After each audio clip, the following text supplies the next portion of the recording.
Welcome to STEM Talks. I am your host, Bhuvan Verma. Our students at Robo Siksha Kendra, supported by Corporate Social Responsibility (CSR) partners, often ask me about entrepreneurship journey, mentoring support, partner networks, and government programs. To answer these questions and more, I bring to you STEM Talks with leaders. Today's special session is partnered with UIncept, a starting ground of ideas and leaders who are transforming the world. UIncept creates an ecosystem for startups and entrepreneurs that is conducive for ideas to flourish into successful enterprises. Students, if you envision that you understand, apply each concept as you study about it, and are able to build quality, industrial grade products, not just science projects, well, then you are in luck. Please join your hands to welcome Aviotron Aerospace leadership, Vaishnav, who's a founder and avid STEM enthusiast. Hello, Vaishnav. How are you? I'm great, and thank you for such a wonderful introduction. And I'm sure this will be a very interactive session. And I would love to answer any questions by any students. And it's always great to talk about STEM because that's what we all do about here, right? So great talking with you here. Hooray! So diving straight into our questions, my students are very curious to know, Vaishnav, what are you tinkering with these days? Perfect. So we have a very interesting concept that we call aerobay. So by listening to the word in the first instance, you might think about something related to air and all, and that is what we started with. So we're tinkering with something very exciting these days, which is called experiential learning, right? So it's just a subset or a part of STEM education, but it's all about pure practical learning.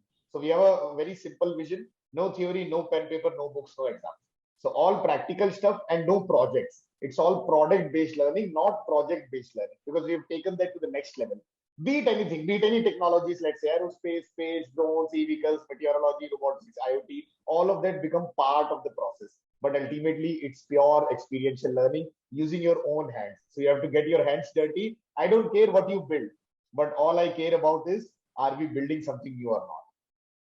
Woohoo! My students are really excited after hearing, what you are tinkering with these days, from across the automation to programming to creating new things. Wow. Okay. Vaishnav, you echo a lot of sentiments, as an industry leader of what's happening around in the industry. Can you illuminate our students by telling them why are industry leaders so interested in STEM and STEAM education? Yes, so that's a very sought after question because people don't understand STEM in its real meaning. But when you go to the industry level, they understand the value of real skill based learning. They know your marks won't cut it, right? Because there's so much competition, so much population. You might be the topper in your school, but there are 100,000 schools like that. You might be getting 99, somebody's getting 99.99. So ultimately, it comes down to your own skills. That can you solve real problems? Can you add real value to the economy? And it doesn't have to be from a particular field, but industry leaders understand that. STEM education stands for that because you're applying science, technology, engineering, arts, and mathematics. Now I call it STEAM education, not even STEM education. You are adding all these domains and technologies while doing a single task. So that is how industry leaders understand that. Wow. All right. So, very important thing, students, which Vaishnav just mentioned, it's not the marks that you get in your school, but the mark that you leave, as you work around so many different technologies and available technologies, existing technologies and emergent technologies. Okay, Vaishnav, from our students, they are very curious to know from you how important is hands-on training for school students. Perfect. And I would say it's very, very, very important, even more important than it is for college grads or people who are actually working in the field. Because this is the time during your school when you get introduced to concepts for the first time in your life. So if you understand photosynthesis or gravity or motion or force or subtraction or decimal systems while applying those concepts in real life. But for that, as I mentioned, you need to get your hands dirty. So things don't solve themselves, problems don't solve themselves just by reading about them or just by cramming about them. Even practicing is a one step ahead, but doing it on your own, building it on your own is the ultimate journey of education, and which the world is looking at right now. People have actually taken real value and taken understanding that it's not just about theory, it's not just about talking, but it's about actually doing things in real life. So that's very, very important at this particular age. I think my students are going to love this talk because you've told them to get their hands dirty, and that is an excuse for them to do whatever they can to enjoy themselves and also learn. Okay, so while they are learning, they are also listening to leaders like you and forming their ideas. Can you guide our students? How does STEM education help them learn about entrepreneurship? Right. So this is something that people don't talk about much while talking about STEM education, because sometimes it's kind of become an understanding that it's all about projects or just getting out of your classes and periods, and parents sometimes think all of this is just to get out of their books and they're just wasting time. But entrepreneurship is a real thing, especially when Shark Tank is live in India. So now people have understood that you can build ideas, you can build products even from the remotest of villages and even from a very young age. We have students working with us who have launched real products in 8th and 9th standard. So we have real examples of students going into international entrepreneurship campaigns. STEM education plays an important role because until and unless you learn how to relate different domains to understand and solve a singular problem, there is no real entrepreneurship, because you need to know what problem to be solved in real life. This is the first step for that. So STEM education gives you that, a base understanding of how do I build a business. It's very important for that. Certainly, Vaishnav. And I must congratulate you and your team on being Shark Tank recently. So, students, if you have any questions, you can drop your questions in the comments below and ask your questions from Vaishnav directly on our various social media handles. Okay, to my next question. Vaishnav, you interact with hundreds of thousands of students across across grades, and you must be coming across a lot of myths and misconceptions that these students bring to you for solutions. Can you share some of them with our students? A lot of them, to be very honest, because STEM is a very misunderstood concept, right? STEM, you call it STEAM, you call it STREAM. So there have been a lot of abbreviations, but the major myths, both from students and from parents, because parents are also trying to get the grasp of what is going new in this education world, right? Major myth that I followed is robotics STEM education, right? That is the major myth, right? So I would say just robotics is not STEM education. Just coding is not STEM education. Just doing a science experiment is not STEM education. But when you relate, you might use robotics as a technology to do a STEM project. So you need to understand the bigger, umbrella of what STEM is. So when you talk about real STEM programs, real STEAM programs, you're talking about solving problems. Now you might be building a satellite, and to make the solar panel work, you might need to code, or you might need to use robotic systems. But that becomes the part of T, technology. So you need to apply science, tech, engineering, arts, and mathematics, all the concepts together, and then you see miracles happen, right? So a lot of common myths like, singular aspects, are they STEM? They are not on their own, but when they're combined with a approach, they are.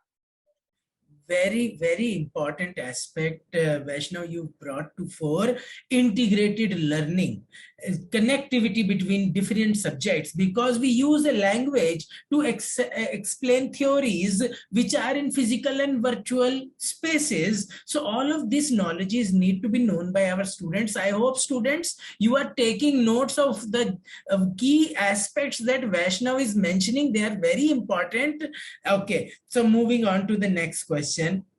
Our students want to know that what will be the one STEM challenge that students will have to solve for in the future. When I hear about this, that what are we going to solve for the future, a lot of things pop up, right?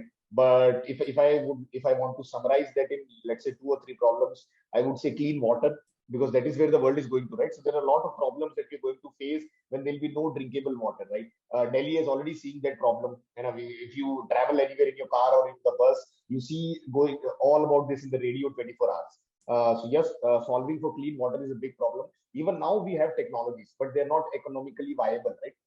For any state or for developing nations. So a lot of students will have opportunities to solve for that. Another thing is, if I talk about higher modes of transportation, what Elon Musk is doing for the world, right? So something like that. But even in that directions, even for the basic modes of air transportation, concepts are now being worked where you need hydrogen as a fuel, because all the replenishable fuels, right? Petrol, diesel is all moving to electric. Similarly, planes would also need to be moved electric. So I would say clean water and mobility. Those are the two challenges that students can think about. Students' most important areas, clean water and mobility. And I hope you are working on projects at STEM labs on these two particular areas. My students are the best students in the world, and they are keen listeners to industry leaders like you, Vaishnav. Thank you for being so open and sharing your thoughts with our students. Okay, to the next question that my students want to know from you. You've already mentioned sectors where where solutions will be required from STEM. What are some of the STEM career choices that school students can aspire for? Right. So this is a very intriguing question, right? Because as a parent, and when you get your students, so maybe you might be thinking about marks, but at some age you start thinking about careers, right? And right now, with limited competitive exams and everybody fighting for IITs and medical and all those options, very few options left, we still need to explore a lot of less sought after applications. So aerospace is one example, right? So people think that it's only for very fancy or very rich people, and very few universities offer that. But believe me, in the coming 10 to 20 years, there'll be job in domains which are not in our books right now. So we are not being taught for what we'll have to work for in the next 10 to 20 years. So we have domains like aerospace, we have domains like space ed. You see a lot of startups and government putting a lot of effort in that. Electric mobility, right? So there'll be a lot of options coming up into careers in that. Meteorology, because as we get serious about environment, so there'll be a lot of things that we're going to talk about and we'll have to solve for, starting from ozone to global warming to all these things that we on in terms of environment. And a lot of options which people don't think are STEM, like very specific things like nanotechnology, biotech, or even things as simple as food and water. So there are a lot of problems to be solved in agri-tech, food. So there are a lot of opportunities opening up. It might not be at the university level even right now, and they're definitely not in your books right now. But they all come from the same concept that you have in your science and maths. So everything will definitely develop from those 100 to 200 concepts that you have from grade 3rd to 8th. But yes, there are a lot of opportunities. Certainly, certainly. Students, I hope you are taking notes. Such a comprehensive response. And Vaishnav, I must compliment that you have brought to fore that various career choices will stem out of the climate change, or the global warming scenario that is stemming up now. A lot of solutions will be required, and careers to solve these emerging challenges will come up by the time our students graduate from their school. Thank you so much. Okay, to our next question. Our students are very diligent and took to digital classes very easily. Now that they are going back to school, can you share some tips, some ideas for them on setting up STEM clubs in their schools? Right. So it has to be a collaborative approach, right? Both from the students, parents, and let's say the school management as well. But if we still talk about at the students level, they can still do a lot of things, right?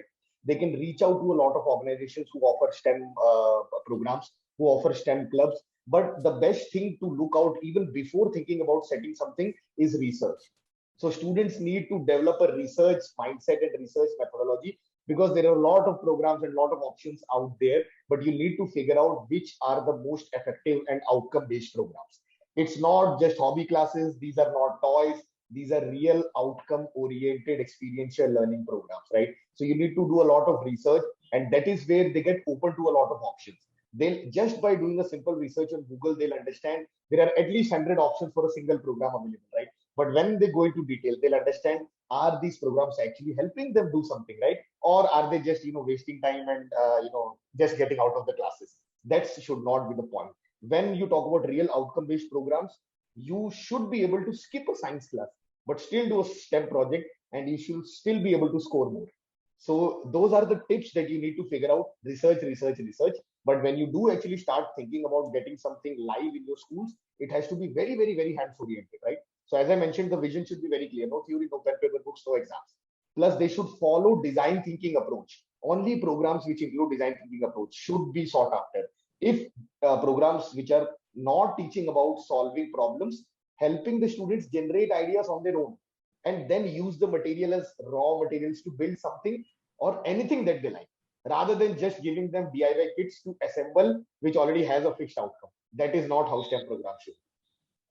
So eloquently put. Students, there are so many keywords in this response that Vaishnav has just mentioned. I know you will go through it word by word, but do write down collaborative approach, research mindset, design thinking, and outcome based approach. They are most critical to all programs that they do. Okay. Vaishnav, to our next question. Our students, they work hard and they also like to play hard. Can you recommend a site to visit, a toy to play with, or a website where they can explore a little more to experience STEM in action for our students? Right. So I'm going to be a little bit selfish here. And the first thing that I would recommend is our own website. So I recommend all the students to go to our website, aerobay.in. So that's AEROBAY.in. We have our YouTube pages, we have our LinkedIn platforms, and our Facebook pages as well. So this is where you take your first step towards STEM education. There is a lot of learning to do, a lot of courses to join, a lot of projects to be a part of, and a lot of competitions to engage in. On top of that, I'll also give you a very engaging option, STEM.org. So that's capital STEM.org. So this is a US-based organization, NGO. They don't charge you anything for anything, but it's world's oldest STEM affiliation platform. You can even apply for STEM programs, STEM affiliations, STEM certifications, and even schools and teachers can look up to that, right? So they can even get in touch with me to, get STEM.org certification. They have worldwide STEM programs. So you can live watch a student in, let's say, Nigeria or US or UK or Russia in your same grade, solving a problem that you might be thinking at some point of time, right? So that's what we are talking about. It's all global. So you need to get out and show the world what you're capable of. For that, your approach needs to be global as well. So, start with these two, and then I'm sure you'll get a lot of options there. Absolutely, Vaishnav. Okay, so now that you've spoken about globalization, globalization also means that there are a lot of pole positions. It is a multi-spatial world that we exist in. How does STEM education help students learn about leadership? Right. So that comes under the soft skills part, right? So people think STEM is all about doing projects and, or as I said, like maybe let's say solving problems, but it also includes a very, very major portion of interpersonal skills and leadership, right? Because we're talking about a collaborative approach of all the subjects. It's not just about science. It's not just about maths or let's say arts or commerce or any other domains. It's about getting that personality out of solving problems, right? And now doing that, you might be, working in a team, solving problems with other people. You'll maybe need to build, your own social media pages. You can record your own videos. You can attend competitions. That sense of belonging somewhere where you are becoming a part of a whole team, adding real value to solve real problems, that gives you the leadership skills. Because there might be a lot of scenarios where you'll be working on projects and you need to get your team to get the task done with that stipulated amount of time. Never ever in the world there is unlimited amount of time available to do anything, right? It's always the race against time. So when you start doing problems in a timely manner and learn how to fail, that is how you become a great leader. No leaders are successful at one go. Even if they might be one in that race situation. But when you fail and when you learn from your failures, that is how you can get the best leadership lessons. And everything that you do in real business, in real life, in real relationships with your real family is all design thinking and STEM education. So if you know how to solve this, you can actually become successful in all walks of life. And this is not just me blabbering. There are actual research papers published on this. So institutions and universities have actually published these studies. Fantastic. I'm sure my students are going to pause here, go back and listen to your answer again, because there are so many nuances that you've mentioned that a leadership requires and STEM provides. Okay, to my next and last question to you, Vaishnav. How can you or someone increase STEM exposure and interest in the community, and what resources are required to do that? Right. So you can look at it from two different ways. Before even talking about products and resources and materials and all, the first thing that we need to generate in that community is curiosity. That's the most easiest and the first step to be taken. Because if all the people in your community are curious enough to ask questions which are very dumb, then you're definitely growing. It might sound weird, but because then you are going to the level where you are challenging your own education, right? So then when you start, becoming curious and start asking questions that why 2 into 2 is 4, or why do we call 2 ones are 2, 2 twos are 4? We don't understand the meaning of za because there was never a za. It's all about 2 ones are 2, right? So all that small nuances from maths to English to science, they need to become curious. And then when you get that research thinking methodology, there are a lot of resources available. You can go to our websites, you can go to government Niti Aayog website. You see a lot of resources, products, raw materials, 3D printers, a lot of things to work with right now, which you can definitely start. Definitely so many resources, areas that our students will explore. Students, your summer vacations are starting now, so go through this video and write down the important keywords that you do not know anything about and go explore, because knowing the unknown is key to STEM education, or for that matter education under any domain or any pedagogy of learning. Thank you, Vaishnav. It was a very informative session for our students. This special session was produced by India STEM Foundation in association with UIncept EdTech Accelerator, a global entity based in downtown Gurugram, India. UIncept works with startups through their bespoke acceleration program. UIncept has worked with over 50 companies, raising up to about 12 million US dollars. It is today country's only edtech focused accelerator. UIncept is also an Amazon Web Service EdStart collaborator in India. We thank you, students, for sharing this video with your parents and peers. Till the time we open a Robo Siksha Kendra near you, keep tinkering. Namaste.